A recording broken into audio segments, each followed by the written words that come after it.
Hello, in this video you are going to learn the use of articles a, an and the for beginners also and for those who are appearing for competitive examinations. After watching this, you don't have to go anywhere for searching anything on these articles. Hello my dear students, welcome once again.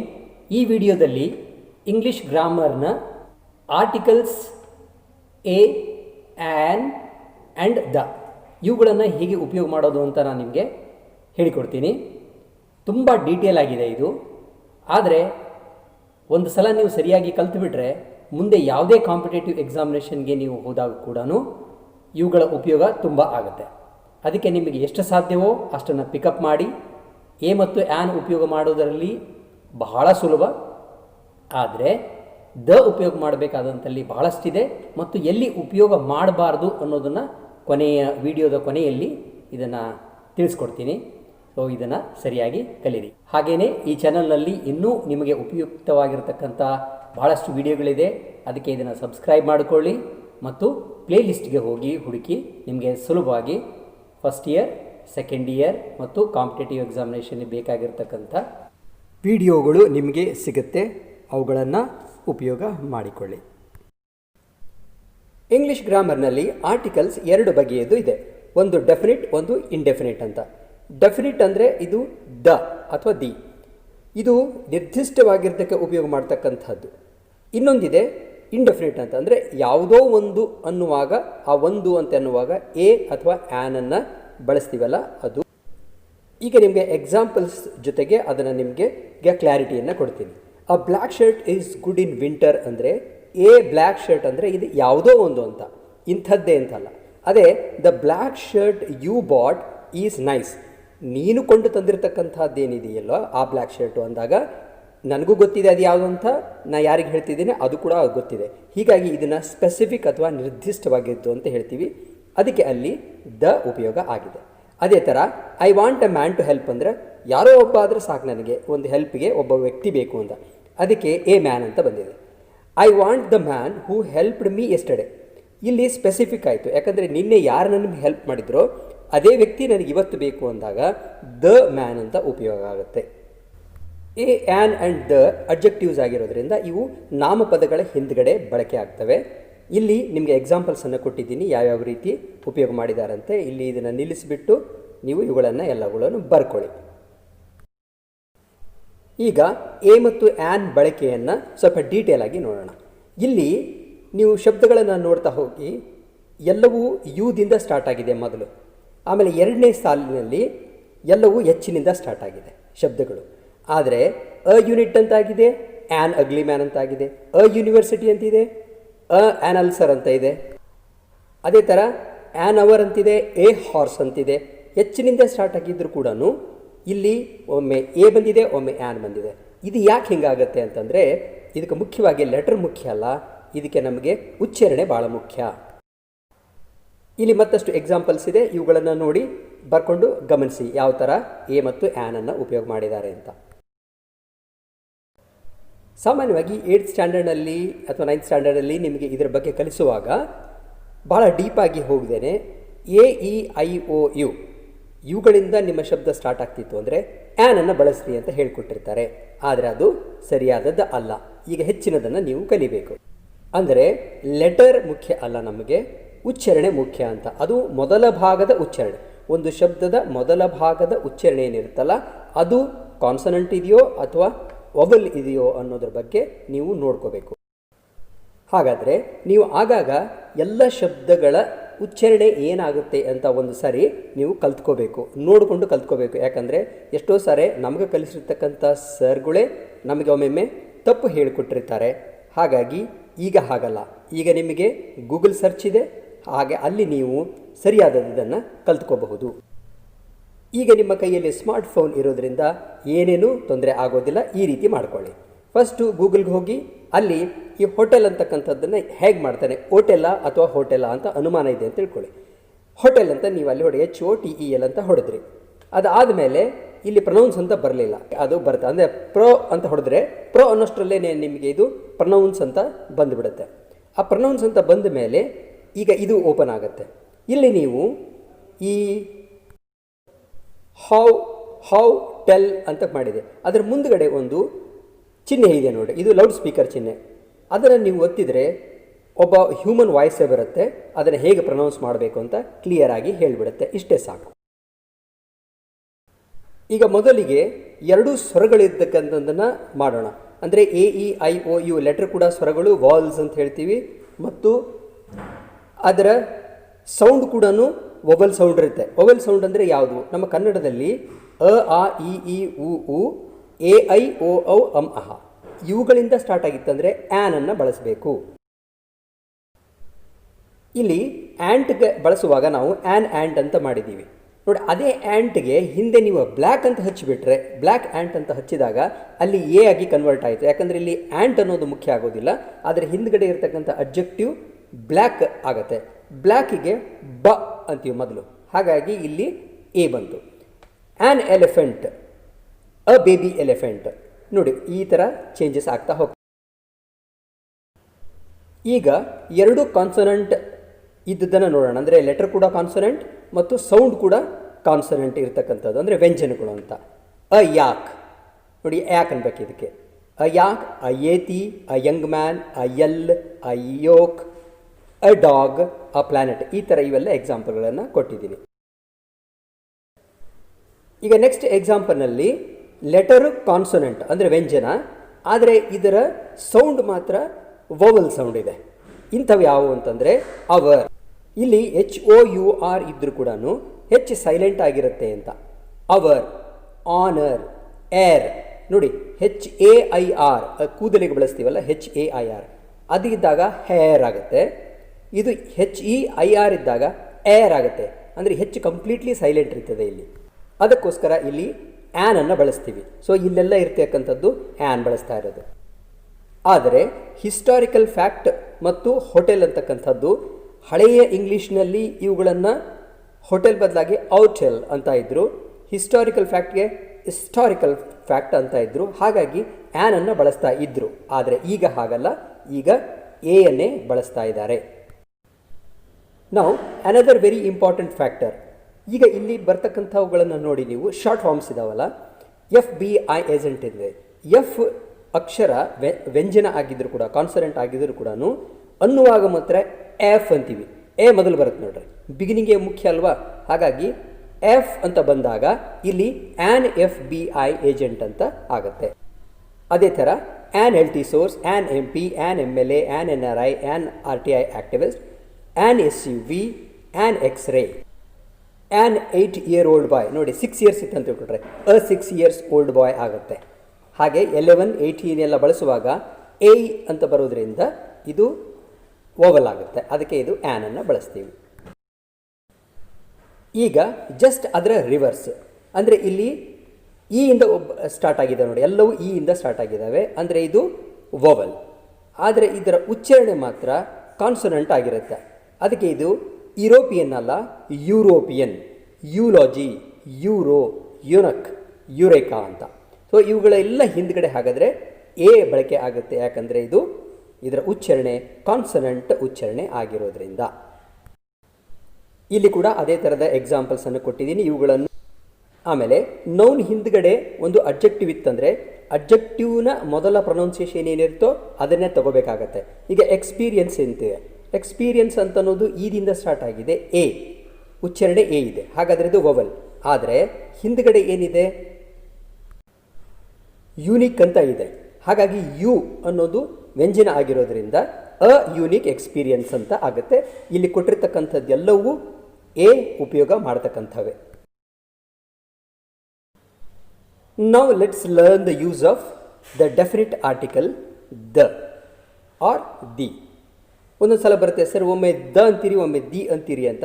ಇದು ಹೇಗೆ ಅಂದರೆ, ಈಗೇನು ನೀವು ಆ್ಯನನ್ನು ಬಳಸಬೇಕಾದ್ರೆ ಯಾವ ಮಾನದಂಡ ತೊಗೊಂಡಿದ್ದೀರಲ್ಲ, ಹಾಗೆ ಇದ್ದಾಗ the ಆಗುತ್ತೆ. ಅಂದರೆ ದಿ ಎಲಿಫೆಂಟ್, ದಿ ಆಕ್ಸ್, ಈ ಥರ. ದ ಬುಕ್, ದ ಹೋಟೆಲ್ ಅಂತ. ಅಂದರೆ ಶಬ್ದದ ಉಚ್ಚಾರಣೆ ವೊವೆಲ್ನಿಂದ ಸ್ಟಾರ್ಟ್ ಆಗಿತ್ತು ಅಂತಂದರೆ ಅಲ್ಲಿ ನೀವು ದಿ ಅನ್ನು ಬಳಸಿ. ಕಾನ್ಸೊನೆಂಟ್ ಸೌಂಡ್ ಇತ್ತು ಅಂತಂದರೆ ಅದಕ್ಕೆ ದ ಅಂತ ಬಳಸಿ. ದ ಬುಕ್, ಈಗ ದ ಉಪಯೋಗಗಳನ್ನು ಹೇಗೆ ಮಾಡಬೇಕು ಅಂತ ನೋಡ್ತಾ ಹೋಗೋಣ. ಫಸ್ಟ್ನೇದು ಪರ್ಟಿಕ್ಯುಲರ್ ಥಿಂಗ್, ಅಂದರೆ ಸ್ಪೆಸಿಫಿಕ್, ಇಂತಹದ್ದೇ, ಇದರ ಬಗ್ಗೆನೇ ನಿಖರವಾಗಿರ್ತಕ್ಕಂಥದ್ರ ಬಗ್ಗೆ ಮಾತನಾಡುವಾಗ ಸೆಂಡ್ ದ ಮ್ಯಾನ್ ಇನ್ ಅಂತ ಹೇಳಿದ್ವಿ ಅಂತ ತಿಳ್ಕೊಳ್ಳಿ. ಅಂದರೆ ಅಲ್ಲಿ ಯಾರೋ ಹೊರಗಡೆ ನಿಂತ್ಕೊಂಡಿದ್ದಾರೆ, ಕಾಯ್ತಾ ಇದ್ದಾರೆ, ಅವನನ್ನು ಒಳಗೆ ಕಳಿಸುವಂತ ಅರ್ಥ. ಆವಾಗ ಆ ಪರ್ಟಿಕ್ಯುಲರ್ ಮ್ಯಾನ್ ಇರೋದ್ರಿಂದ ಅಲ್ಲಿ ದ ಮ್ಯಾನ್ ಅಂತಾಗಿದೆ, ಎ ಮ್ಯಾನ್ ಅಂತ ಆಗೋದಿಲ್ಲ. ಲುಕ್ ಎಟ್ ದ ಬಾಯ್, ಇಲ್ಲಿ ಕೂಡ ನಾವು ಒಂದು ಪಾಯಿಂಟ್ಔಟ್ ಮಾಡ್ತಾ ಇದ್ದೀವಿ. ಪಾಯಿಂಟ್ಔಟ್ ಮಾಡುವಾಗ ಅದೇ ಹುಡುಗನ ಬಗ್ಗೆ ಹೇಳ್ತಾ ಇರೋದಂದರೆ ನೋಡು ಅವನು ಹೇಗಿದ್ದಾನೆ ಅಂತ. ಹಾಗಾಗಿ ಒಬ್ಬ ನಿರ್ದಿಷ್ಟ ವ್ಯಕ್ತಿಯನ್ನು ನೋಡಿ ಹೇಳ್ತಿರೋದ್ರಿಂದ ಇಲ್ಲಿ ದ ಬಾಯ್ ಅಂತ ಆಗಿದೆ. ದ ಟ್ರೈನ್ ಈಸ್ ಲೇಟ್, ನಾ ಈಗ ಹೇಳಿದಾಗ ಯಾವುದೋ ಟ್ರೈನ್ ಅಲ್ಲ, ಈಗ ನಾವು ಯಾವ ಟ್ರೈನಿಗಾಗಿ ಕಾಯ್ತಾ ಇದ್ದೀವೋ ಆ ಟ್ರೈನ್ ಅಂತ ಅರ್ಥ. ಅಂದರೆ ನಾನು ಯಾರಿಗೆ ಹೇಳ್ತಿದ್ದೀನಿ ಅದು ಗೊತ್ತಿದೆ ಯಾವ ಟ್ರೈನ್ ಬಗ್ಗೆ ಮಾತಾಡ್ತಿದ್ದೀನಿ ಅಂತ. The fan is not working ಅಂತ ಹೇಳಿದಾಗ ಯಾವುದೋ ಫ್ಯಾನ್ ಅಲ್ಲ, ನಮ್ಮಲ್ಲಿರ್ತಕ್ಕಂಥ ನಮ್ಮ ಮನೆಯಲ್ಲಿ ಒಂದು ಫ್ಯಾನು ಅದು ಕೆಟ್ಟಿದೆ ಅಂತ. The way you talk is not good ಅಂದರೆ ಬೇರೆ ಯಾವುದೋ ಮಾತಲ್ಲ, ನೀನು ಹೇಳುವ ರೀತಿ ಸರಿ ಇಲ್ಲ ಅಂದಾಗ ದ ವೇ ಅಂತ ಆಗುತ್ತೆ. ಇಲ್ಲಿ he is in the hospital ಅಂದಾಗ ಇಬ್ಬರಿಗೂ ಗೊತ್ತಿದೆ ಯಾವ್ದು ಹಾಸ್ಪಿಟಲು ಅಂತ. ಯಾವುದೋ ಒಂದು ಹಾಸ್ಪಿಟಲಲ್ಲಿ ಇದ್ದಾನೆ ಅಂತ ಹೇಳಬೇಕಾದ್ರೆ he is in a hospital ಅಂತ ಹೇಳಬಹುದು. ಇಲ್ಲಿ ನೀವು ಓದಿದರೆ ನಿಮಗೆ ಅರ್ಥ ಆಗುತ್ತೆ, ಹಾಗಾಗಿ ಬರ್ಕೊಂಡು ಓದ್ಕೊಳ್ಳಿ. ಈಗ ಮತ್ತೆ ಎಲ್ಲೆಲ್ಲಿ ದ ನಾವು ಯೂಸ್ ಮಾಡ್ತೀವಿ ನೋಡೋಣ. ಇಲ್ಲಿ ದ ಸನ್, ದ ಮೂನ್, ಇವೆಲ್ಲ ಸನ್, ಮೂನ್, ಸ್ಕೈ, ಯೂನಿವರ್ಸ್ ಏನಿದೆ ಇವೆಲ್ಲವೂ ಬಹಳ ಯೂನಿಕ್ ಆಗಿರ್ತಕ್ಕಂಥವು, ಅಂದರೆ ತನ್ನದೇ ಆಗಿರ್ತಕ್ಕಂಥ ವೈಶಿಷ್ಟ್ಯಗಳನ್ನು ಹೊಂದಿರತಕ್ಕಂಥವು ಯಾವುದಿದೆ ಅವುಗಳ ಮುಂದೆ ನಾವು ದ ಅನ್ನು ಬಳಸ್ತೀವಿ. ಇಲ್ಲೆಲ್ಲ ಎಕ್ಸಾಂಪಲ್ಗಳನ್ನು ನಾನು ಕೊಟ್ಟಿದ್ದೀನಿ, ನೋಡ್ಕೊಳ್ಳಿ. ಇನ್ನು ಕೆಲವು ಹಿಸ್ಟಾರಿಕಲಿ ಬಹಳ ಇಂಪಾರ್ಟೆಂಟ್ ಆಗಿರ್ತಕ್ಕಂಥವು ಮತ್ತು ಯೂನಿಕ್ ಆಗಿ ಇರ್ತಕ್ಕಂಥ ಕೆಲವೊಂದು ಸ್ಟ್ರಕ್ಚರ್ಸ್ ಏನಿರುತ್ತೆ, ಬಿಲ್ಡಿಂಗ್ಗಳು, ಅವುಗಳನ್ನು ಕೂಡ ದ ಅನ್ನು ಬಳಸ್ತೀವಿ. ಇಲ್ಲೆಲ್ಲ ಎಕ್ಸಾಂಪಲ್ಗಳನ್ನು ಕೊಟ್ಟಿದ್ದೀನಿ. ಏನು ನೆಕ್ಸ್ಟ್, ಬಿಫೋರ್ ದ ಸೂಪರ್ಲೇಟಿವ್ಸ್ ಅಂತ, ಅಂದರೆ ಅಡ್ಜೆಕ್ಟಿವ್ನಲ್ಲಿ ಕಂಪೇರಿಟಿವ್, ಸೂಪರ್ಲೇಟಿವ್, ಪಾಸಿಟಿವ್ ಅಂತ ಏನು ಹೇಳ್ತೀವಲ್ಲ, ಸೂಪರ್ಲೇಟಿವ್ಸ್ ಯೂಸ್ ಮಾಡ್ತಿರುವಾಗ ಯಾವಾಗಲೂ ಅದರ ಹಿಂದ್ಗಡೆ ದನ ಬಳಸಲೇಬೇಕು. ಅದಕ್ಕೆ ಇಲ್ಲಿ ಬೆಸ್ಟ್, ವರ್ಸ್ಟ್, ಎಲ್ಡೆಸ್ಟ್, ಸ್ಮಾಲೆಸ್ಟ್ ಅಂತ ಏನಿದ್ದಾವ ಇವುಗಳ ಹಿಂದ್ಗಡೆ ದ ಉಪಯೋಗ ಆಗಿದೆ.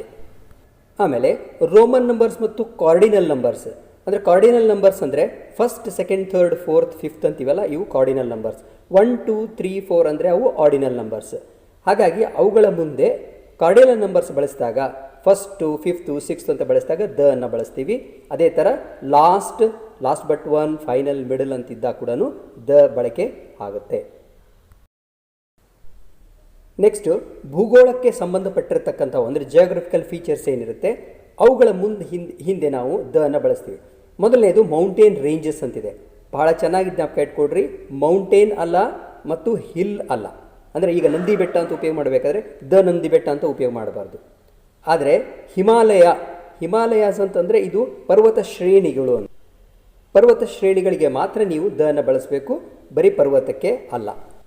ಅದೇ ರೀತಿ ಜಗತ್ತಿನ ಪ್ರಸಿದ್ಧವಾದ ನದಿಗಳನ್ನು ಹೆಸರು ಹೇಳುವಾಗ ಅದರ ಹಿಂದೆ ದ ಅನ್ನು ಹಚ್ಚಲೇಬೇಕು. The Ganga, the Godavari, Kaveri, Amazon, Mississippi, Nile, ಈ ಥರ ಎಲ್ಲವೂ ದ ಹತ್ಕೊಂಡೇ ಬರ್ತವೆ. ಅದೇ ತುಂಗಭದ್ರಕ್ಕೆ ದ ಹತ್ತುತ್ತೆ. ತುಂಗ ಮತ್ತು ಭದ್ರಾ ಅಂತ ಬೇರೆ ಬೇರೆ ಉಪಯೋಗ ಮಾಡಿದಾಗ ಅಲ್ಲಿ ದ ಬರಲ್ಲ. ಯಾಕಂತಂದರೆ ಅವು ಟ್ರಿಬ್ಯೂಟರೀಸ್ ಅಂತ ಹೇಳ್ತೀವಿ, ಉಪನದಿಗಳು. ಉಪನದಿಗಳಿಗೆ ದ ಅನ್ನು ಬಳಸಬಾರದು. ನೆಕ್ಸ್ಟ್ ಭೂಗೋಳದಲ್ಲಿ ಬರ್ತಕ್ಕಂಥದ್ದು ಸಮುದ್ರಗಳು ಮತ್ತು ಸಾಗರಗಳು, ಕೊಲ್ಲಿಗಳು.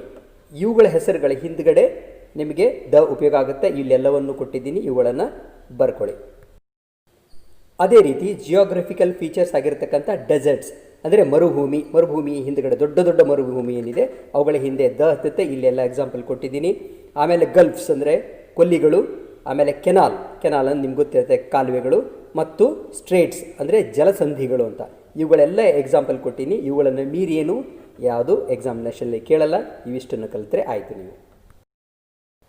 ಹಾಗೆಯೇ ಭೂಗೋಳಕ್ಕೆ ಸಂಬಂಧಪಟ್ಟಿರ್ತಕ್ಕಂಥ ಕೆಲವೊಂದು ಎಕ್ಸ್ಪ್ರೆಷನ್ಸ್ ಇರುತ್ತೆ. ಈಕ್ವೇಟರ್ ಅಂದರೆ ಭೂಮಧ್ಯ ರೇಖೆ, Tropic of Cancer, Tropic of Capricorn, the South Pole, the North Pole, ಇವೆಲ್ಲವೂ ಭೂಗೋಳಕ್ಕೆ ಸಂಬಂಧಪಟ್ಟಿರ್ತಕ್ಕಂಥದ್ದು.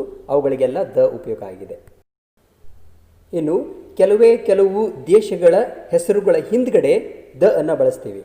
ಎಲ್ಲವಕ್ಕೂ ಬಳಸಬಾರದು, ಕೆಲವಕ್ಕೆ ಕೇವಲ. ಯಾವ್ಯಾವು ಅಂದರೆ ಎಲ್ಲಿ ನಾವು ಶಬ್ದ ರಿಪಬ್ಲಿಕ್ ಅಂತ ಬಳಸ್ತೀವೋ ಅಲ್ಲಿ ಹಿಂದೆ ದ ಅಂತ ಇರುತ್ತೆ. ನೋಡಿ, ಚೈನಾ ಅಂತ ನೀವು ಬಳಸಿದರೆ China is developing A nation, correct. ಆದರೆ ನೀವು ಪೀಪಲ್ಸ್ ರಿಪಬ್ಲಿಕ್ ಆಫ್ ಚೈನಾ ಅಂತ ಬಳಸಿದಾಗ ಅಲ್ಲಿ ದನ ಹಿಂದ್ಗಡೆ ಹಚ್ಚಲೇಬೇಕು. ಇಂಗ್ಲೆಂಡ್ ಅಂತ ಬಳಸಿದಾಗ ನಾವು ಅದಕ್ಕೆ ದ ಅನ್ನು ಬಳಸಬಾರ್ದು. ಆದರೆ ಅದೇ ಯು ಕೆ ಅಂತ ಬಳಸಿದಾಗ, ಯುನೈಟೆಡ್ ಕಿಂಗ್ಡಮ್ ಅಂತ ಬಳಸಿದಾಗ ಅಲ್ಲಿ ಹಿಂದ್ಗಡೆ ದ ಹತ್ತುತ್ತೆ. ಅದೇ ಥರ ದ ಯು ಎಸ್ ಎ, ನಾವು ಸಾಮಾನ್ಯವಾಗಿ ಬರೀ ಅಮೇರಿಕಾ ಅಂದ್ಬಿಡ್ತೀವಿ, ಅದು ಹಾಗಲ್ಲ, ಅದು ಯು ಎಸ್ ಎ ಅಂದರೆ ಯುನೈಟೆಡ್ ಸ್ಟೇಟ್ಸ್ ಆಫ್ ಅಮೇರಿಕಾ. ಅದೇ ರೀತಿ ಯುನೈಟೆಡ್ ಅರಬ್ ಎಮಿರೇಟ್ಸ್ ಅಂತ ಬಂದಾಗ ಅಲ್ಲಿ ಹಿಂದ್ಗಡೆ ದ ಹತ್ತುತ್ತೆ. ಇದು ಅಲ್ಲದೆ ದ್ವೀಪ ಸಮೂಹಗಳಿಗೆ, ಬರೀ ದ್ವೀಪ ಅಲ್ಲ, ದ್ವೀಪ ಸಮೂಹಗಳಿದ್ದರೆ ಅದರ ಹಿಂದ್ಗಡೆ ದ ಅನ್ನು ಬಳಸ್ತೀವಿ. ಇಲ್ಲಿ ಇನ್ನಷ್ಟು ಎಕ್ಸಾಂಪಲ್ಗಳನ್ನು ಕೊಟ್ಟಿದ್ದೀನಿ. ಇದನ್ನು ಇಲ್ಲಿ ವಿಡಿಯೋನ ನಿಲ್ಲಿಸಿಬಿಟ್ಟು ಇವೆಲ್ಲಗಳನ್ನು ಬರ್ಕೊಡ್ರಿ. ಇವಿಷ್ಟು ಗೊತ್ತಿದ್ದರೆ ಮತ್ತೆ ನಿಮಗೆ ಇನ್ನು ಎಲ್ಲಿ ಹುಡುಕೋ ಆಗತ್ತೆ, ಇಲ್ಲ ಹೆಚ್ಚಿಂದೇನು ಬರಲ್ಲ. ನೋಡಿ, ಇಲ್ಲಿ ನೀವು ಸೌತ್ ಕೊರಿಯಾ ಅಂತ ಬಳಸಿದಾಗ ದ ಉಪಯೋಗ ಆಗಿಲ್ಲ. ಅದೇ ದ ರಿಪಬ್ಲಿಕ್ ಆಫ್ ಕೊರಿಯಾ ಅಂತ ಬಳಸಿದಾಗ ಹಿಂದ್ಗಡೆ ದ ಯೂಸ್ ಆಗುತ್ತೆ. ಆ ಎಕ್ಸಾಂಪಲ್ಗಳನ್ನು ಕೊಟ್ಟಿದ್ದೀನಿ, ಇವುಗಳನ್ನು ಚೆನ್ನಾಗಿ ನೋಡಿಕೊಂಡು ಬರ್ಕೊಂಬೇಡಿ. ಇನ್ನು ಕೆಲವು ಸಿಟಿಗಳ ನೇಮ್ ಹಿಂದ್ಗಡೆ ದ ಅನ್ನು ಬಳಸ್ತಾರೆ. ಇವೆಲ್ಲವನ್ನು ಆರಿಸಿ ನಿಮಗೆ ಕೊಟ್ಟಿದ್ದೀನಿ, ಇದಕ್ಕಿಂತ ಹೆಚ್ಚಿಗೆ ಬೇರೆ ಯಾವುೂ ಇಲ್ಲ. ಆಮೇಲೆ certain parts of the world, the East, the Middle East, the Far East, the Indian subcontinent, ಇಂಥಲ್ಲಿ ಒಂದೊಂದು ಪ್ರದೇಶವನ್ನು ತಗೊಂಡಾಗ, ದೊಡ್ಡ ಪ್ರದೇಶವನ್ನು ತಗೊಂಡಾಗ ಅಲ್ಲಿ ಹಿಂದ್ಗಡೆ ದ ಅನ್ನು ಹಚ್ಚಲಾಗುತ್ತೆ. ನಮ್ಮ ದೇಶದ ಕೆಲವೊಂದು ಭಾಗಗಳಿಗೆ ಕೂಡ ನಾವು ದ ಅನ್ನು ಹಚ್ತೀವಿ. ಈಗ ಗಂಗಾ ನದಿಯ ಬಯಲು ಪ್ರದೇಶ ಅಂತ ಬರುತ್ತೆ, ಅದಕ್ಕೆ ಗ್ಯಾಂಜೆಟಿಕ್ ಪ್ಲೇನ್ ಅಂತ ಹೇಳ್ತಾರೆ. ಇದಕ್ಕೆ ಬಳಸಿದಾಗ ನಾವು ಹಿಂದ್ಗಡೆ ದ ಅನ್ನು ಬಳಸಬೇಕು. ಅದೇ ಥರ ದಕ್ಷಿಣ ಪ್ರಸ್ಥಭೂಮಿ ಅಂತ ಹೇಳ್ತೀವಿ, ಡೆಕ್ಕನ್ ಪ್ಲಾಟೂ ಅಂತ, ಅದನ್ನು ಹೇಳಿದಾಗ ಕೂಡ ಅಲ್ಲಿ ಹಿಂದ್ಗಡೆ ದ ಅನ್ನು ಬಳಸ್ತೀವಿ. ಆಮೇಲೆ ಕಚ್ ಅಂತಕ್ಕಂಥದ್ದು ಗುಜರಾತಿನ ಒಂದು ಪ್ರದೇಶ, ಅದಕ್ಕೆ ದ ಕಚ್ ಅಂತೀವ ಹೊರತು ಗುಜರಾತಿಗೆ ದ ಗುಜರಾತ್ ಅಂತ ಹೇಳಬಾರ್ದು. ಅದೇ ಥರ ಯಾವುದೇ ಸ್ಟೇಟಿಗೂ ಹಿಂದ್ಗಡೆ ದ ಅನ್ನು ಹಚ್ಚಬಾರದು. ಇನ್ನು ಜಗತ್ತಿನಲ್ಲಿರ್ತಕ್ಕಂಥ ಪ್ರಾಮಿನೆಂಟ್, ಬಹಳ ಇಂಪಾರ್ಟೆಂಟ್ ಆಗಿರ್ತಕ್ಕಂಥ ಸಂಸ್ಥೆಗಳೇನಿದ್ದಾವೆ, ಅದರಲ್ಲಿ UN ಅಂತಿದೆ, ಯುನೈಟೆಡ್ ನೇಷನ್ಸ್ ಆರ್ಗನೈಸೇಷನ್, ಸಂಯುಕ್ತ ರಾಷ್ಟ್ರ ಸಂಘ ಅಂತ, ಯುನಿಸೆಫ್ ಅಂತ, ಇವುಗಳ ಹಿಂದ್ಗಡೆ ದ ಹತ್ತುತ್ತೆ. ಇಲ್ಲಿ ಎಕ್ಸಾಂಪಲ್ಗಳೆಲ್ಲ ಕೊಟ್ಟಿದ್ದೀನಿ, ಇನ್ನೂ ಸಾಕಷ್ಟು ಎಕ್ಸಾಂಪಲ್ಗಳು ಇದ್ದಾವೆ. ಆಮೇಲೆ ದ ಅನ್ನು ಹೆಡ್ಸ್ ಆಫ್ ದಿ ಸ್ಟೇಟ್, ಅಂದರೆ ಒಂದು ರಾಜ್ಯಕ್ಕೆ ಇರಬಹುದು ಅಥವಾ ಒಂದು ದೇಶಕ್ಕೆ ಏನು ಹೆಡ್ ಇರ್ತಾರೆ ಅವ್ರಿಗೆ ಆ ಪದದ ಹಿಂದೆ, ಈಗ ನೋಡಿ ಕಿಂಗ್ ಆಫ್ ಸೌದಿ ಅರೇಬಿಯಾ ಅಂದಾಗ ಅದು ಒಂದು ಪದವಿ, ಆ ಪದವಿ ಹಿಂದ್ಗಡೆ ದ ಹತ್ತುತ್ತೆ. ಕ್ವೀನ್ ಆಫ್ ಇಂಗ್ಲೆಂಡ್, ಅದು ಕೂಡ ಒಂದು ಪದವಿ, ಒಂದು ಹುದ್ದೆ, ಅಲ್ಲಿ ಅದಕ್ಕೋಸ್ಕರ ಅದರ ಹಿಂದ್ಗಡೆ ಬಳಸ್ತೀವಿ. Chief minister, home minister, secretary, ಇವೆಲ್ಲವಕ್ಕೂ ದ ಅನ್ನು ಬಳಸಬೇಕು. ಇಲ್ಲಿ ಅದೇ ಎಕ್ಸಾಂಪಲ್ಸ್ ಕಂಟಿನ್ಯೂ ಆಗಿದ್ದಾವೆ, ಇವುಗಳನ್ನು ಬರ್ಕೊಳ್ಳಿ. ಇನ್ನು ಬಹಳಷ್ಟು ನ್ಯೂಸ್ ಪೇಪರ್ಗಳ ಹೆಸರುಗಳ ಹಿಂದ್ಗಡೆ ದ ಅನ್ನು ಬಳಸ್ತಾರೆ. The Hindu, the Times of India, the Deccan Herald, ಈ ಥರ ಎಲ್ಲ ಪತ್ರಿಕೆಗಳು ಮತ್ತು ಜರ್ನಲ್ ಏನಿರುತ್ತೆ ಅಲ್ಲಿ ಹಿಂದ್ಗಡೆ ದ ಅನ್ನು ಬಳಸೋದು ವಾಡಿಕೆ. ನೋಡಿ, ಇದೊಂದು ವಿಚಿತ್ರ ಅಂದರೆ ಯಾವುದೋ ಒಂದು ಮ್ಯೂಸಿಕಲ್ ಇನ್ಸ್ಟ್ರೂಮೆಂಟ್, ಸಂಗೀತ ವಾದ್ಯಗಳೇನಿರುತ್ತಲ್ಲ ಅವುಗಳ ಹೆಸರುಗಳನ್ನು ಬಳಸಿದಾಗ ಅದರ ಹಿಂದ್ಗಡೆ ದ ಬಳಸಬೇಕು ಅಂತ ಕೂಡ ಹೇಳುತ್ತೆ. ಅವುಗಳನ್ನು ವಾಕ್ಯಗಳಲ್ಲಿ ಬಳಸಿದಾಗ ಅಲ್ಲಿ ಆನ್ ಅನ್ನೋದು ಏನಿದೆಯಲ್ಲ ಅದರ ಕಡೆ ಚೆನ್ನಾಗಿ ನೀವು ಗಮನ ಕೊಟ್ಟು ನೋಡ್ರಿ. ನಾನು ಬಾರಿಸ್ತೀನಿ ಅಂತ ಹೇಳಬೇಕಾದ್ರೆ ಆನ್ ಅಂತ ಬಳಸ್ತೀವಿ. ಇನ್ನು ಧಾರ್ಮಿಕ ಗ್ರಂಥಗಳು ಅಂದರೆ ರಿಲಿಜಿಯಸ್ ಬುಕ್ಸ್ ಮತ್ತು ಎಪಿಕ್ಸ್ ಅಂದರೆ ಮಹಾಕಾವ್ಯಗಳು, ಇವುಗಳ ಹೆಸರುಗಳ ಹಿಂದೆ ದ ಯಾವಾಗಲೂ ಬರುತ್ತೆ. ಪ್ರಾಪರ್ ನೌನ್ ಅಂದರೆ ಇಟ್ಟ ಹೆಸರು, ಇದರ ಹಿಂದ್ಗಡೆ ಎ ಆ್ಯಂಡ್ ದ ಬರೋದಿಲ್ಲ ಅಂತ ಹೇಳಿದೆ ನಾನು. ಆದರೆ ಒಂದು ಇಟ್ಟ ಹೆಸರನ್ನು ಒಂದು ಕಾಮನ್ ನೌನ್ ಆಗಿ ಬಳಸಿದರೆ, ಸಾಮಾನ್ಯವಾಗಿರ್ತಕ್ಕಂಥ ಒಂದು ನಾಮಪದವನ್ನಾಗಿ ನಾವು ಬಳಸಿದ್ವಿ ಅಂದರೆ ಅಲ್ಲಿ ಹಿಂದ್ಗಡೆ ದ ಅನ್ನು ಹಚ್ತೀವಿ. ಒಂದು ಎಕ್ಸಾಂಪಲ್ ನೋಡಿ, Shakespeare is the Kalidasa of English literature. ಅಂದರೆ ಇಂಗ್ಲೀಷ್ ಲಿಟ್ರೇಚರ್ಗೆ ನಮಗೆ ಹೇಗೆ ಕಾಳಿದಾಸನೋ ಹಾಗೆ ಇಂಗ್ಲೀಷ್ ಲಿಟ್ರೇಚರ್ಗೆ ಶೇಕ್ಸ್ಪಿಯರ್ ಕಾಳಿದಾಸ ಅಂತ. ಇಲ್ಲಿ ಹೋಲಿಕೆ ಬಂದಿರೋದ್ರಿಂದ ಕಾಳಿದಾಸ ಅನ್ನೋ ಹೆಸರು ಕಾಮನ್ ನೌನ್ ಆಗಿ ಯೂಸ್ ಆಗಿದೆ, ಅದಕ್ಕೋಸ್ಕರ ಹಿಂದ್ಗಡೆ ದ ಅನ್ನು ಬಳಸಿದ್ದೀವಿ. ಶೇಕ್ಸ್ಪಿಯರ್ ಮೊದಲೇ ಬಳಸಿರೋದ್ರಿಂದ ಅದಕ್ಕೆ ಪ್ರಾಪರ್ ನೌನ್ ಆಗುತ್ತೆ, ಅದಕ್ಕೋಸ್ಕರ ಅಲ್ಲಿ ದ ಅನ್ನು ಬಳಸಬಾರ್ದು ಅಥವಾ ಎ ಆ್ಯನ್ ಅನ್ನು ಯಾವುದು ಬಳಸಬಾರ್ದು. ನೋಡಿ, ಇಲ್ಲಿ ಮ್ಯಾಂಚೆಸ್ಟರ್ ಅಂತಕ್ಕಂಥದ್ದು ಇರೋದು ಇಂಗ್ಲೆಂಡಿನಲ್ಲಿ, ಆದರೆ ನಾವು ಕೊಯಮತ್ತೂರನ್ನು ಮ್ಯಾಂಚೆಸ್ಟರ್ಗೆ ಹೋಲಿಸ್ತಾ ಇದ್ದೀವಿ. ಆದರೆ ಎಂಥ ಮ್ಯಾಂಚೆಸ್ಟರ್ದು? ಸೌತ್ ಇಂಡಿಯಾದ ಮ್ಯಾಂಚೆಸ್ಟರ್ ಅಂತ. ಅಂದರೆ ಸೌತ್ ಇಂಡಿಯಾದಲ್ಲಿ ಮ್ಯಾಂಚೆಸ್ಟರ್ ಅನ್ನೋದು ಇಲ್ಲವೇ ಇಲ್ಲ, ಅದಕ್ಕೆ ಅದೊಂದು ಕಾಮನ್ ನೌನ್ ಆಗಿ ಮಾಡಿದಾಗ ಅಲ್ಲಿ ದ ಅಂತ ಬರುತ್ತೆ. ಯಾಕಂದರೆ ಕೊಯಮತ್ತೂರನ್ನ ನಾವು ಮ್ಯಾಂಚೆಸ್ಟರ್ಗೆ ಹೋಲಿಸ್ತಾ ಇದ್ದೀವಿ. ವ್ಯಕ್ತಿಯ ಹೆಸರಿನ ಮುಂದೆ ಯಾವಾಗಲೂ ದ ಬಳಸೋದಿಲ್ಲ, ಎ ಕೂಡ ಬಳಸೋದಿಲ್ಲ. ಇಲ್ಲಿ ಒಂದು ಮನೆತನದ ಹೆಸರನ್ನು ತಗೊಂಡಾಗ ಅಲ್ಲಿ ಹಿಂದ್ಗಡೆ ದ ಅಂತ ಯೂಸ್ ಆಗುತ್ತೆ. ಮೌರ್ಯರು ಅಂದಾಗ, ಮೌರ್ಯ ಮನೆತನ ಅಂತ ಮಾಡಿದಾಗ the Mauryas, the Kadambas, the Satavahanas. ಅದೇ ಥರ ನಮ್ಮಲ್ಲಿ ಕೂಡ the Reddys, the Yadavs, the Smiths ಅಂತ ಈ ರೀತಿ ಉಪಯೋಗ ಆಗುತ್ತೆ. ದ ಇಲ್ಲಿ ಬಳಸಬೇಕು. ಹಾಗೆಯೇ ನಮ್ಮ ಇತಿಹಾಸ ಪುಟಗಳಲ್ಲಿ ಬರ್ತಕ್ಕಂಥ ಕೆಲವೊಂದು ಏಜಸ್ ಅಂತ ಬರುತ್ತೆ. ಈ ಸ್ಟೋನ್ ಏಜ್ ಅಂತಂದರೆ ಶಿಲಾಯುಗ ಅಂತ ಬಳಸಬೇಕಾದಾಗ ಅದನ್ನು ಹಿಂದುಗಡೆ ದ ಅನ್ನು ಬಳಸಬೇಕು. ಅದೇ ಥರ ಉಳಿದದ್ದು ಎಲ್ಲ ಎಕ್ಸಾಂಪಲ್ ಕೊಟ್ಟಿದ್ದೀನಿ. ಆಮೇಲೆ ದಶಕಗಳು ಅಂತ ಹೇಳ್ತೀವಿ, 70ರ ದಶಕ, 80ರ ದಶಕ ಅಂತ. ಇಲ್ಲಿ 1940 to 49 ಅಂದರೆ 40s ಅಂತ ಆಗುತ್ತೆ. ಅಲ್ಲಿ ಬರೀ 40s ಅಲ್ಲ, ಅದು ದ 40s ಅಂತ ಉಪಯೋಗ ಮಾಡಬೇಕು. ಆಮೇಲೆ ಮಾರ್ನಿಂಗ್, ಈವ್ನಿಂಗ್ ಮತ್ತು ಆಫ್ಟರ್ನೂನ್ ಬಳಸುವಾಗ ಹೇಗೆ ಡಿಫ್ರೆನ್ಸ್ ಆಗಿದೆ ಅಂತ ಇಲ್ಲಿ ನೋಡ್ಕೊಳ್ಳಿ. ಮತ್ತು ನೈಟ್, ನೂನ್ ಬಳಸುವಾಗ ಮಾತ್ರ ಎಟ್ ಅಂತ ಬಳಸಿ, ಇನ್ ದ ಅಂತ ಬಳಸಬಾರ್ದು. ನ ಮತ್ತೆ ನೆಕ್ಸ್ಟ್ ಐಟಮ್ ಎಲ್ಲಿ ಉಪಯೋಗ ಮಾಡ್ತೀವಿ ಅಂತಂದರೆ, when A singular noun represents A class. ಇಲ್ಲಿ ಕ್ಲಾಸ್ ಅಂದರೆ ಸಮೂಹ ಅಂತ. ಅಂದರೆ ಈಗ ರಿಚ್ ಅಂತಂದರೆ ರಿಚ್ ಅಂದರೆ ಒಬ್ಬ ಮನುಷ್ಯ ಅಂತ ಅರ್ಥ. ಅಂದರೆ ಈಗ mister Anil Ambani is a rich man. ನೋಡಿ, ಇಲ್ಲಿ ಅನ್ನು ಬಳಸಿದ್ದೀವಿ. ಅದೇ ದ ರಿಚ್ ಅಂತಂದರೆ ಎಲ್ಲ ಶ್ರೀಮಂತರು ಅನ್ನುವ ಅರ್ಥ ಕೊಡುತ್ತೆ. ಅದಕ್ಕೆ ಇಲ್ಲಿ ಆ ರೀತಿ ಏನಾದರೂ ನಾವು ಬಳಸ್ತೀವಿ ರಿಚ್ ಅಂತಂದರೆ, ದ ರಿಚ್ ಎಕ್ಸ್ಪ್ಲಾಯ್ಟ್ಸ್ ದ ಪುವರ್ ಅಂದರೆ ಇಲ್ಲಿ ಎಲ್ಲ ಶ್ರೀಮಂತರು ಎಲ್ಲ ಬಡವರನ್ನು ಶೋಷಣೆಗೊಳಿಸುತ್ತಾರೆ ಅಂತ ಅರ್ಥ ಇದು. ಅದೇ ಥರ ದ ಪುವರ್ ಅಂದರೆ ಎಲ್ಲ ಬಡವರು ಅಂತ ಅರ್ಥ. The poor is always helpless ಅಂದರೆ ಎಲ್ಲ ಬಡವರು ಹೆಲ್ಪ್ಲೆಸ್ ಆಗೇ ಇರ್ತಾರೆ ಅಂತ ಅರ್ಥ ಆಯಿತು. ಇದೇ ಥರ ಮುಂದಿಂದೆಲ್ಲ ಎಕ್ಸಾಂಪಲ್ಸ್ ಇದೆ. Next, zero articles or no articles. ಅಂದರೆ ಎಲ್ಲಿ ನಾವು ಆರ್ಟಿಕಲ್ಸನ್ನು ಬಳಸಬಾರ್ದು, ಆ್ಯನ್ ಮತ್ತು ದ ಅನ್ನು ಎಲ್ಲಿ ಬಳಸಬಾರ್ದು ಅನ್ನೋದು ಕೂಡ ಬಹಳ ಇಂಪಾರ್ಟೆಂಟ್ ಆಗುತ್ತೆ. ಅದರ ಬಗ್ಗೆ ಕೂಡ ಇಲ್ಲಿ ನೋಡೋಣ. ಪ್ರಾಪರ್ ನೌನ್ ಸಿಂಗ್ಯುಲರ್ ಅಂದರೆ ಇಟ್ಟ ಹೆಸರುಗಳು ಏಕವಚನದಲ್ಲಿದ್ದಾಗ ಬಳಕೆ ಆಗೋದಿಲ್ಲ. ಈಗ ವಿಜಯೇಂದ್ರ ಅಂದರೆ ನನ್ನ ಹೆಸರು, ಅದರ ಹಿಂದ್ಗಡೆ ದ ಆಗಲಿ ಆಗಲಿ ಬಳಸೋದಿಲ್ಲ. ವಿಜಯೇಂದ್ರ ಈಸ್ ಎ ಲೆಕ್ಚರರ್ ಅಂತ. ನೋಡಿ, ಇಲ್ಲಿ ಲೆಕ್ಚರರ್ ಅಂತ ಉಪಯೋಗ ಮಾಡಿದ್ದೀವಿ. ಯಾಕಂದರೆ ಲೆಕ್ಚರರ್ ಅನ್ನೋತಕ್ಕಂಥದ್ದು ಒಂದು ಕಾಮನ್ ನೌನ್, ಅದಕ್ಕೋಸ್ಕರ ಅದರ ಹಿಂದೆ ಒಬ್ಬ ಅಂತ ಬರುತ್ತೆ, ಒಬ್ಬ ಶಿಕ್ಷಕ ಅಂತ. I want tea or I want some tea, ಇಲ್ಲಿ ದ ಆಗಲಿ ಆಗಲಿ ಬಳಕೆ ಆಗಿಲ್ಲ. ಆದರೆ I want a cup of tea, ಒಂದು ಕಪ್ಪು ಅಂತಂದಾಗ ಕಪ್ಪಿನ ಹಿಂದ್ಗಡೆ ಬರುತ್ತೆ. ಅದೇ I like the tea prepared by you, ಇಲ್ಲಿ ಸ್ಪೆಸಿಫಿಕ್ ಆಯಿತು, ಅಂದರೆ ನಿರ್ದಿಷ್ಟವಾಗಿರತಕ್ಕಂಥದ್ದಾಯಿತು. ಅಂದರೆ ನೀನು ಮಾಡಿರ್ತಕ್ಕಂಥದ್ದು ಅಂತಂದಾಗ ಅದಕ್ಕೆ ಅಲ್ಲಿ ದ ಟೀ ಅಂತ ಉಪಯೋಗ ಆಯಿತು. I am going to Bengaluru ಅನ್ನುವಲ್ಲಿ ಆಗಲಿ ದ ಆಗಲಿ ಉಪಯೋಗ ಆಗಿಲ್ಲ. India is a secular country ಅಂದಲ್ಲಿ ಇಂಡಿಯಾದ ಹಿಂದ್ಗಡೆ ಯಾವುದೂ ಉಪಯೋಗ ಆಗಿಲ್ಲ. ಇದನ್ನು ಝೀರೋ ಆರ್ಟಿಕಲ್ ಅಂತ ಹೇಳ್ತೀವಿ. ನೋಡಿ, ಈ ಎಕ್ಸಾಂಪಲಲ್ಲಿ ನಿಮಗೆ ಇನ್ನೂ ಕ್ಲಿಯರ್ ಆಗಿ ಹೋಗುತ್ತೆ. A head master may sign as a gazetted officer. ಇಲ್ಲಿ ಹೆಡ್ ಮಾಸ್ಟರ್ ಅಂದರೆ ಯಾವುದೋ ಒಬ್ಬ ಹೆಡ್ ಮಾಸ್ಟರ್, ಯಾವ ಶಾಲೆ ಹೆಡ್ ಮಾಸ್ಟರ್ ಆದ್ರೂ ಅಂತ ಅರ್ಥ. ಎರಡನೇದು, the head master has to sign on your study certificate ಅಂದರೆ ನಿಮ್ಮ ಹೆಡ್ ಮಾಸ್ಟರೇ ಅಂತಕ್ಕಂಥದ್ದು ಸ್ಪೆಸಿಫಿಕ್ ಆಗಿರೋದ್ರಿಂದ ಇಲ್ಲಿ ದ ಹೆಡ್ ಮಾಸ್ಟರ್ ಅಂತ ಆಯಿತು.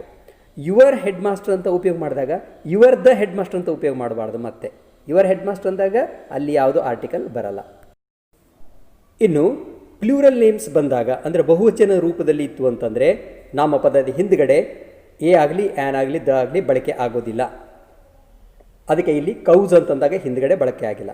ಆದರೆ ಅದೇ ಅ ಹರ್ಡ್ ಆಫ್ ಕೌಸ್ ಅಂತ ಬಳಸಿದಾಗ, ಅ ಹರ್ಡ್ ಅಂತಂದರೆ ಒಂದು ಗುಂಪು ಅಂತ, ಆ ಗುಂಪು ಅಂತ ಬಳಸಿದಾಗ ಅಲ್ಲಿ ಮತ್ತೆ ಏನಾಗುತ್ತದು ಸಿಂಗ್ಯುಲರ್ ಆಗಿಬಿಡುತ್ತೆ. ಅದಕ್ಕೆ ನೋಡ್ರಿ ಮುಂದೆ ಈಸ್ ಅಂತ ಬಳಕೆ ಆಗಿದೆ, ಆರ್ ಅಂತ ಬಳಕೆ ಆಗಿಲ್ಲ.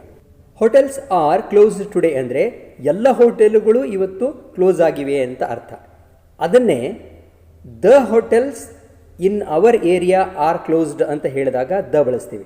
ಯಾಕಂತಂದರೆ ಅಲ್ಲಿ ಸ್ಪೆಸಿಫಿಕ್ ಆಗಿ ನಮ್ಮ ಏರಿಯಾದ ಹೋಟೆಲ್ಗಳ ಮಾತ್ರ ಅಂದಾಗ ಅಲ್ಲಿ ಸ್ಪೆಸಿಫಿಕ್ ಆಗಿ ಬರುತ್ತೆ, ನಿರ್ದಿಷ್ಟತೆ ಬರುತ್ತೆ. ಅದಕ್ಕೋಸ್ಕರ ಅಲ್ಲಿ ನಾವು ದ ಅನ್ನು ಬಳಸ್ತೀವಿ, ಇಲ್ಲ ಅಂದರೆ ಯಾವುದು ಬಳಕೆ ಆಗಲ್ಲ. ಆಮೇಲೆ ಓಣಿಗಳ ಹೆಸರುಗಳನ್ನು ಸ್ಟ್ರೀಟ್ಸ್ ನೇಮ್ ಮಾಡುವಾಗ ಬರೋದಿಲ್ಲ. ಆಮೇಲೆ ಲ್ಯಾಂಗ್ವೇಜ್ ಕನ್ನಡ ಹಿಂದಿ ಅಂತ ಬಳಸ್ತೀವಲ್ಲ, ಅಲ್ಲಿ ಕೂಡ ಬರಲ್ಲ. ಆದರೆ ಮತ್ತೆ ನೋಡಿಲಿ, the Kannada he speaks is horrible, ಅವನು ಮಾತಾಡ್ತಾನಲ್ಲ ಆ ಕನ್ನಡ ಅಬ್ಬಬ್ಬ ಅದಂತೂ ತುಂಬ ಹಾರಿಬಲ್ ಇರುತ್ತೆ ಅಂತ. ಅದಕ್ಕೆ ಅವನು ಮಾತನಾಡುವ ಕನ್ನಡ ಅನ್ನೋದನ್ನು ಒಂದು ನಿರ್ದಿಷ್ಟತೆ ಇರೋದರಿಂದ ಅಲ್ಲಿ ದ ಅಂತ ಉಪಯೋಗ ಆಗಿದೆ, ಇಲ್ಲಾಂದರೆ ಸಾಮಾನ್ಯವಾಗಿ ಆಗೋದಿಲ್ಲ. ಆಮೇಲೆ ಅಕಾಡೆಮಿಕ್ ಸಬ್ಜೆಕ್ಟ್ಗಳಾಗಿರ್ತಕ್ಕಂಥ ಸೋಷಿಯಾಲಜಿ, ಇಂಗ್ಲೀಷ್, ಹಿಂದಿ, ಮ್ಯಾಥಮೆಟಿಕ್ಸ್ ಇವುಗಳಿಗೆಲ್ಲ ಬಳಸಬೇಕಾದಾಗ ದ ಅನ್ನು ಹಿಂದ್ಗಡೆ ಹಚ್ಚಬಾರದು. ಈಗ ಅದೇ ಥರ ಆಬ್ಸ್ಟ್ರಾಕ್ಟ್ ನೌನ್ಸ್ ಇರುತ್ತಲ್ಲ, ಅದ್ರ ಹಿಂದ್ಗಡೆನೂ ಬಳಸಬಾರ್ದು ಅಂತ. ಈಗ ಹ್ಯಾಪಿನೆಸ್ ಅನ್ನೋದು ಒಂದು ಆಬ್ಸ್ಟ್ರಾಕ್ಟ್ ನೌನ್, ಅದಕ್ಕೆ ಅಲ್ಲಿ happiness is a state of mind ಅಂದಾಗ ಇಲ್ಲಿ ಹಿಂದ್ಗಡೆ ದ ಬಳಕೆ ಆಗೋದಿಲ್ಲ. ಇಲ್ಲೆಲ್ಲ ಎಕ್ಸಾಂಪಲ್ಸ್ ಎಲ್ಲ ಕೊಟ್ಟಿದ್ದೀನಿ, ಅವನ್ನ ನೋಡ್ಕೊಳ್ಳಿ. Normally part of the day ಅಂದರೆ ಮಾರ್ನಿಂಗ್, ಈವ್ನಿಂಗ್, ಆಫ್ಟರ್ನೂನ್ ಇವುಗಳೇನಿದೆ ಇಲ್ಲಿ ಬಳಸಲ್ಲ. ಇದರ ಆಲ್ರೆಡಿ ಕೆಲವೊಂದು ಎಕ್ಸಾಂಪಲ್ಗಳ ಹಿಂದೆ ನಾನು ಕೊಟ್ಟಿದ್ದೀನಿ. ಈ ಎಕ್ಸಾಂಪಲ್ಸ್ ನೀವು ಓದ್ಕೊಂಡ್ರೆ ನಿಮಗೆ ಇನ್ನೂ ಕ್ಲಿಯರ್ ಆಗುತ್ತೆ ಎಲ್ಲಿ ಬಳಸಬೇಕು ಎಲ್ಲಿ ಬಳಸಬಾರ್ದು ಅಂತ.